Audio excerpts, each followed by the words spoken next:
The OnlyFans management industry has a very bad reputation for being full of scammers, full of inexperienced business people, and full of immature men who are making this industry be a thing. And whether or not that reputation is deserved, one could make the argument that it would be valuable to you as an OFM agency owner to differentiate yourself from those people by becoming what I have now coined it's very corny, I know, but it's an OFM daddy. I'm going to tell you what an OFM daddy is. And then I'm going to tell you why you should want to do it, especially if you are over 30 years old. If you're a 30-year-old boomer plus, then it would be greatly to your benefit to play on this and to lean into it. And even if you're not, even if you're, be true to yourself, of course. But even if you're a younger guy, you're 18, 19 years old, I know it's tempting to not be this way, but just sprinkle a little bit of it in there to your own management style if you feel it's appropriate. If not, that's totally fine. Do your thing. It's all good. So what is an OFM daddy? And why would you want to be one? Well, the way I got this idea is one of my models, she's doing pretty well, and she's very pleased with the management that she has seen so far. So pleased, in fact, that she referred a friend of hers. Her friend is also a very sweet girl. And basically what happened is we're doing a good job for this model. She referred a friend. I had a call with her friend. And after the call, I told the model, the original model, I was like, oh, I just had a call with Brittany. She's such a sweetheart. Glad to talk to her. And she's like, oh my God, yes. And I told her, what'd she say? She's like, I told her all about you. And I was like, he's such a daddy. And I'm like, a daddy? What does that mean? I'm clearly a boomer. I don't know this young Zoomer slang. She's not young either, but she knows it's TikTok, I guess, right? Anyway, I had to look up on ChatGPT. I was like, what does it mean when a girl calls you a daddy? And basically what ChatGPT said is something like, girls will use it as a term of endearment when they want to talk about a guy who's like authoritative. What the fuck did it say?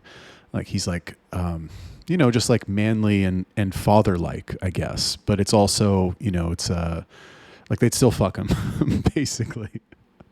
Really explained that well. Anyway, I thought about that and I was like, okay, well, that's a good compliment. I'll take that for sure. And then, I have seen some people in the groups and all that, they have like jokingly referred to me as dad. They're like, oh, thanks dad, or unk.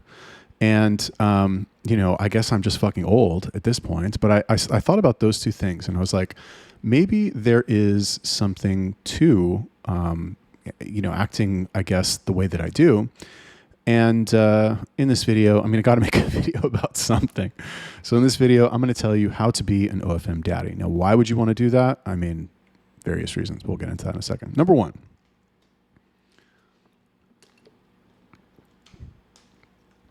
take no shit. So this is something that I don't think I need to tell most of you watching this, agency owners at least. You are usually masculine or attempting to embody what you think is masculine, which it's not like a judgment or anything, but like when you're young, you have this idea of what being a man is, what being masculine is, and it's just an idea for you because you were recently an adolescent, right? You weren't out on your own. You were in school, still under the fucking eye of your parents, and they were responsible for you. And then you come out into the real world and you have to work, you have to do all this shit, and you're like, okay, I'm a man. Men act like this, so that means I have to do this. Plus, OFM, let's be real, it's very heavily influenced by the Tate brothers, who are hyper masculine, you could say, and they kind of set the tone and they set the pace for how a man is supposed to act. And add on top of that, it's the fucking internet. It's Telegram. Everybody's basically anonymous.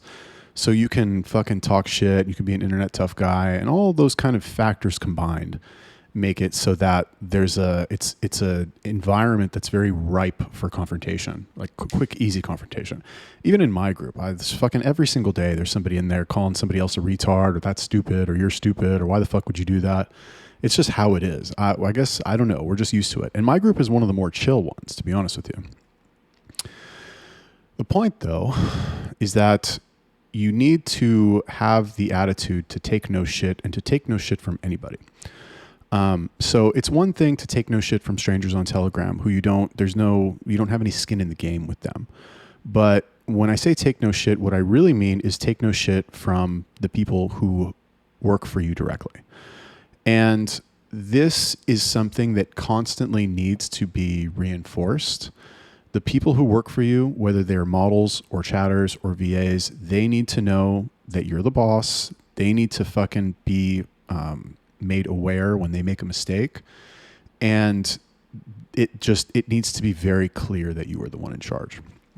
Now, I'm not saying you need to lord it over them or you need to fucking swing your dick around and fucking go out of your way to like make them, be like, and I'm the boss and that's why I'm blah, blah, blah. Like that's not really going to do it. And I'll get to like the next point, the third point. We'll explain like how to do that properly.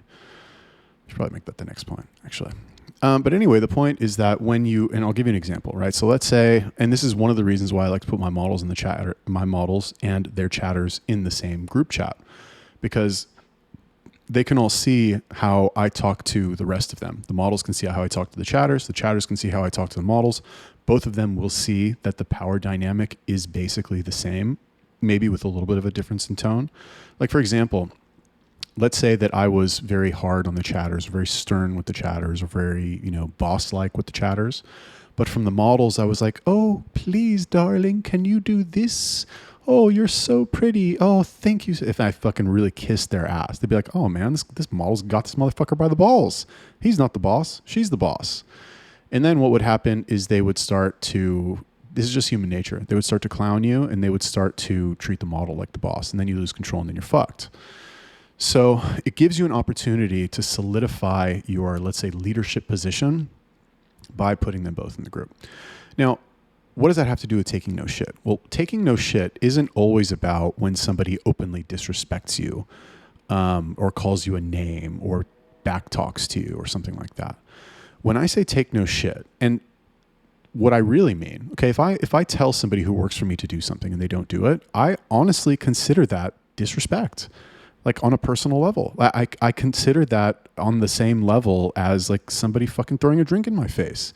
It's like I did all this work to create this thing and allow you to become a part of it, to earn money for employment. And I'm very fair. I'm very generous. I get bonuses. I fucking pay on time. Like I don't play fucking games. And I asked you to do something and you did not do it. So like, do you not respect me? Is that, and I really genuinely feel like that. It's not like a fucking, not posing or anything like that. It's actually true. Like why would you treat me that way when I've done all this for you? So when I say take no shit, if that happens, I just make it very clear that that is not acceptable. For example, today, somebody, I have the chatters in the chatter group, my assistant will post like the competition. And it'll have 1, 2, 3, 4, whatever, 6, 7, however many it is, how much they sold and their rank. So and if there's any missing, this is crucial. If there's any missing, then I have him write at the bottom of the competition, missing from this person. And it was missing from somebody. They know they have to get in by 6 p.m. Eastern time the following day. So it was missing from this guy and I tagged him and I was like, bro, what the fuck are you doing? Why don't you submit your fucking report? Why do I have to ask you every day to submit your report? And like, that's what I mean when I say take no shit, is you have to call out the violations immediately. Call them out on the fucking spot. And that way people will know that they can't fucking get away with anything. And then they will actually do it, or they'll be more likely to do it. Number 2. We're going to do the third one that I said was, we're going to do that second. Number 2 is explain why. Explain why. And what this means is when you ask somebody to do something, explain why, if it's not clear, if they don't know. Because it's one thing, right? So like growing up, I'm sure you guys all had this experience, regardless of how your parents were. Maybe you had the nicest parents in the world, or maybe they were fucking whatever, dickhead parents. I don't know. But we've all had the experience where it's like, your parent says to you, oh, you need to do this. And you're like, why?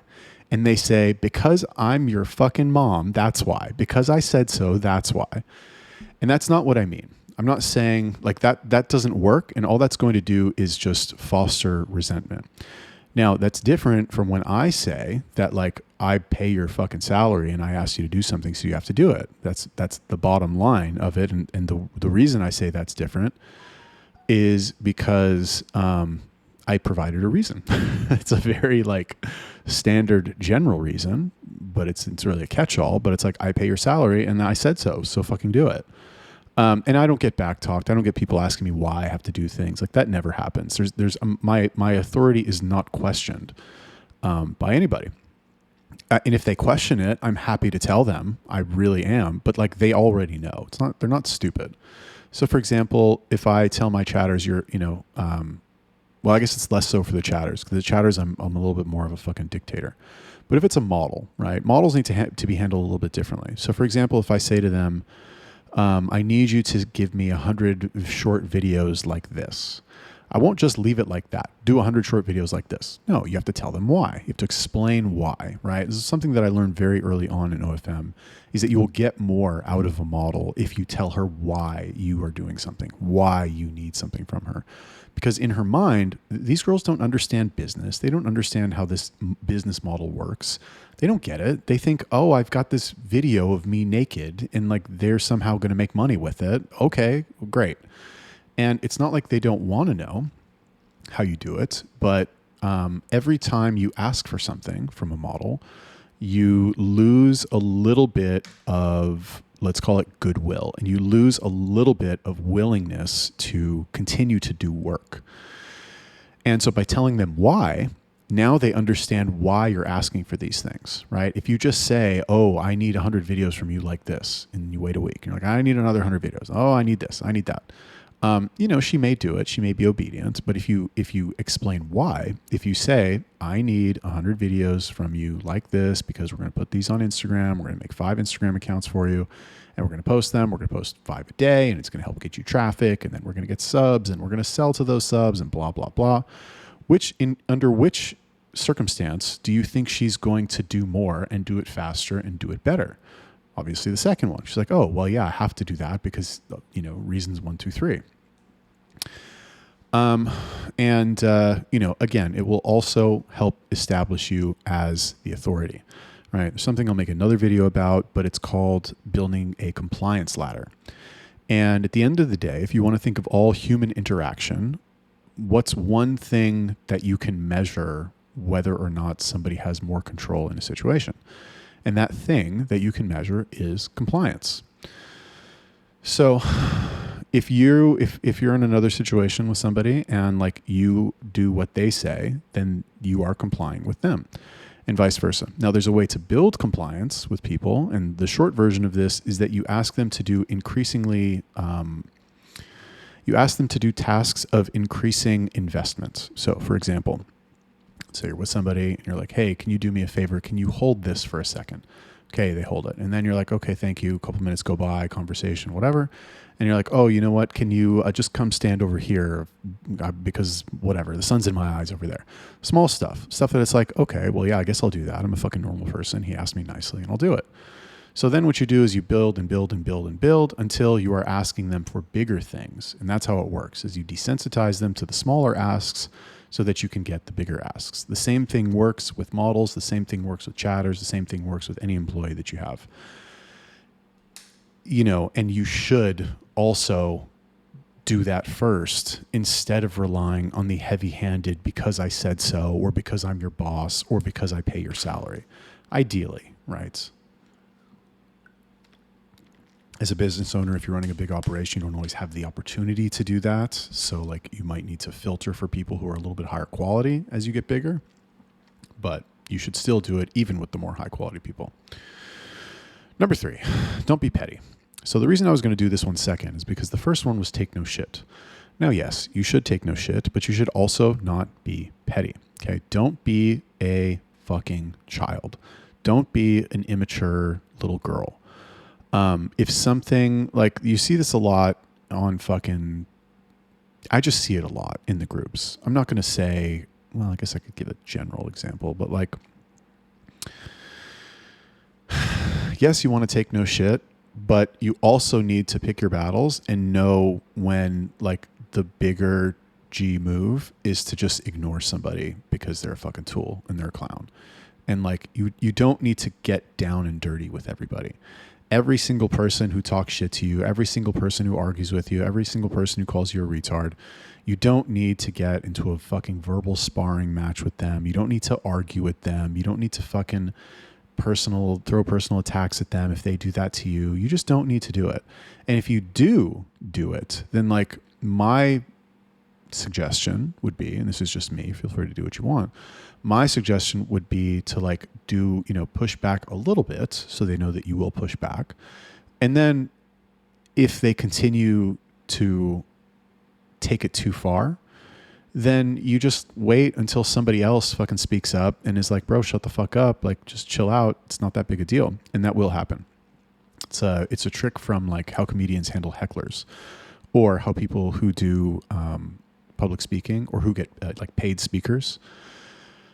Because paid speakers, even if they go to a convention or they go somewhere, you're going to get people in the crowd who will heckle you, who will fucking call out like, oh, that's bullshit, or oh, you're a fucking scammer, or that's not real, right? And what you're supposed to do is you're supposed to like you're supposed to push back a little bit, like acknowledge them. And then what's going to happen is that, because if you're doing a good job, if you have if most people in the audience do not feel like that guy, then they're going to feel that guy is like interrupting as well. And so then as soon as you see that the crowd is starting to like murmur about this guy to shut the fuck up, then you're like, say like, oh my God, guys, what's wrong with this guy? Like and they'll be like, yeah, what's wrong with this guy? Yeah. Cause they're not going to speak up. They're not going to like, okay, so you've got like you in terms of dominance, right? This is weird, but go with it. You've got you've got the heckler, and then you got everybody else in the audience who hasn't spoken up yet. So the audience usually is not going to like assert their dominance over the heckler. You might get somebody who just fucking doesn't care and is like, hey bro, shut the fuck up. We're trying to listen here. Not very common. What is more likely to happen is like people will start to be like, oh my God, who is that guy? Like, he's fucking talking. What a dickhead.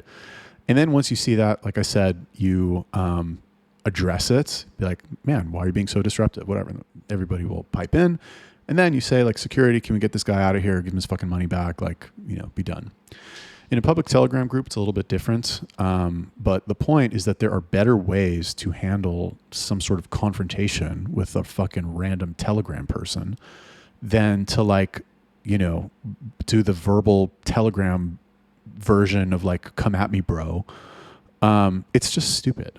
Like, you look dumb, honestly. Like, you can, arguing your points without personal attacks is much more effective. And especially if the other person is like getting down in the mud, sometimes people need to be put in their place, but that's usually like a troll, right? Anyway, I don't know if that made any sense. Number 4, make the people that you are talking to feel like they are in good hands. So your chatters, your VAs, your models, and it's possible that like your agency is a mess and shit is held together by a thread, and you wake up every day and something breaks, and you're like, oh my God, like you just have this feeling or this fear that everything could fall apart tomorrow, and whatever, and you're anxiety, nervous, whatever. You still need to make the people that work for you, who you communicate with, you like, number 1, don't fucking say anything like that.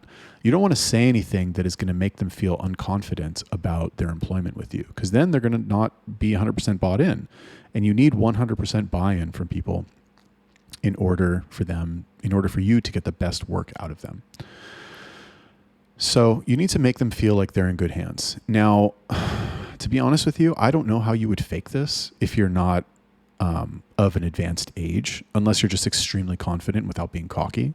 Like, you need experience. This is just something that comes with experience. Now, maybe you're one of these fucking 25-year-old genius whiz kids with business, and you've been doing business since you're 18, and like, that means you have the 7 years of business experience, so you can exude that confidence when you talk to people. You can put off that aura. You can give off that aura of like, oh, I've seen this all before. It's not a big deal. Like, this is going to happen. This is going to happen, but it's fine. Don't worry about it. Like, you want to kind of predict the future. And when you can predict the future and you can downplay a fear that somebody has, and it would be a good idea for you to know going in what the like prepackaged fears are of a given role, let's say. But if you can make those fears less intense, if you can downplay them, then the fear will not affect their work and it will not affect their mindset. And you'll, like I said, get more out of them. For example, what's a chatter's fear? A chatter's fear is that he won't be able to sell, right? So if a chatter has a bad day, or if a chatter is like struggling to get his feet off the ground, what you don't want to do is you don't want to say shit like, oh my God, another day you didn't sell. Maybe you just can't do it. Maybe you're just not cut out for this job. That's not like, you don't want to, and that might be true. Okay. It might be true. But again, you've brought this guy on, you've presumably trained him, you've had him shadow people. And do you really want to like get rid of him and have him have to do it again with somebody else? Probably not. You'd probably just prefer that he is good or that he becomes good. And, I want you to think about as a analogy, right? Like, let's say there's something that you know how to do that you're very good at. And then, and you do it just, let's say you're, in a good mood, or you're feeling good, or you're feeling confident in your home or something. And then let's say I try to make you do that exact same thing, but I put you in a situation where you are very afraid, and like there's a fucking lion next to you, or like you're whatever, naked around a bunch of fucking people who teased you in high school, right? And you got to go do that thing. Your performance is going to suffer, or you're nervous, or you're doing it in front of 1,000 people. You've never done it before, right? All of those things are going to negatively affect your performance. Why? Because you are scared. So if you can make their fears go away as you are asking them to do the thing, or before you ask them to do the thing, then you will get better work out of them. For chatters, like I said, the fear is always, especially for new chatters, the fear is always like, oh, am I cut out for this? Can I do this? Am I going to be good at this? Can I be a seller? Can I be a salesman? Like, or am I going to have to go look for something else? For models, like, let's be honest, the better you get at OFM, the more you realize that models are not, I mean, yes, it does make a difference who the girl is, but if the rest of the infrastructure is on point, then you can plug anybody in there and it's going to fucking work. So with models, I guess, it depends on your strategy, but the only thing that I could think of is, is her Instagram or her reels good? Like, are her reels good, and is she getting views? And that's really only a problem for like the first couple weeks, on new accounts. So you can say to her, hey, listen, it takes 4 weeks for Instagram to circulate your posts. And you don't just say this once before she starts and never fucking reference it again. You'd have to check the accounts regularly, and you have to say like, okay, this account's doing good, and she'll see it anyway, but just in case. And you say to her multiple times, like, oh, that's really good. Whoa, this account got this video got 500 views. That's so uncommon. Usually it takes 4 weeks for the videos to circulate, but like, whoa, yours is going great already. Oh, amazing. And that additional confidence will make her feel good. She'll associate those good feelings with communication from you. Always a good thing. And you will get more out of her during periods where the good result is delayed. There's some things we just can't do. We can't do anything about some things like that. That is my video about how to be an OFM daddy. So yeah, I don't know. Let me know what you think about that. Like the video, subscribe, and I will see you in the next one.